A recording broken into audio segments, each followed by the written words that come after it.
Africa is often called underdeveloped, but this word does not tell the full story. Africa is a continent with 54 countries. These countries have different cultures, histories, and political systems. Still, many of them face similar problems. To understand why, we must be honest and look beyond excuses. Colonialism played a major role in Africa's problems. During colonial rule, African economies were designed to serve foreign interests. Roads and railways were built mainly to take raw materials to the ports, not to help Africans trade with one another. Education was limited, and political systems were designed to divide people. These things caused long-term damage.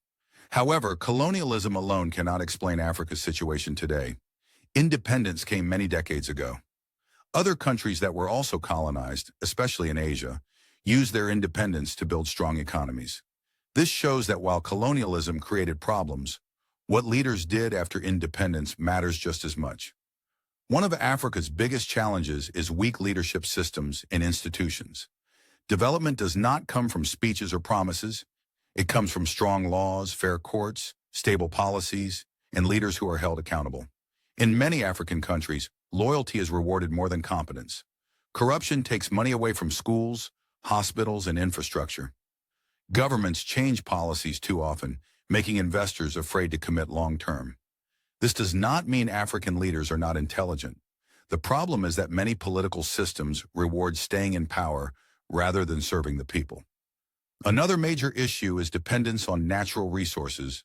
Many African countries rely heavily on oil, gas, minerals, or raw agricultural products. When prices are high, governments spend freely. When prices fall, economies suffer.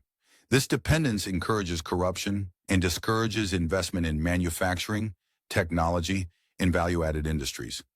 This problem is often called the resource curse. Infrastructure is another serious barrier. No country can develop without reliable electricity, good roads, ports, and skilled workers. In many African countries, electricity is unstable, transport is expensive, and education focuses more on certificates than real skills. Because of this, local businesses struggle to compete with imported goods, leading to unemployment and poverty. Africa's dependence on foreign aid is also part of the problem. Aid helps save lives and support basic services, and it is important. But long-term dependence on aid can weaken accountability. Governments may focus more on pleasing donors than serving their citizens. Real development requires strong local businesses, good tax systems, and productive economies. The COVID-19 pandemic exposed Africa's weakness very clearly.